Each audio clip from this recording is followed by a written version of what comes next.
આવી રીતે ગર્ગાચાર્યજી પણ જ્યારે એ પોતે ખીર બનાવીને જમતા હતા તે વખતે પણ ભગવાન કૃષ્ણને થયું કે હવે મારે આ બ્રાહ્મણને ભ્રાંતિની અંદર ક્યાં સુધી રાખવો. આમ કરી અને પોતે એ જમવા માટે આવ્યા હતા.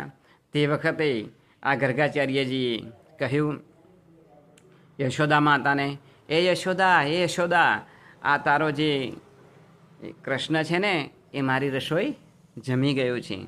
ત્યાર પછી એ યશોદા માતા કનૈયાને કહે છે કે બેટા, તે શા માટે તું આ ગર્ગાચાર્યની રસોઈ, તું આ જે ખીર બનાવી હતી એ જમ્યો?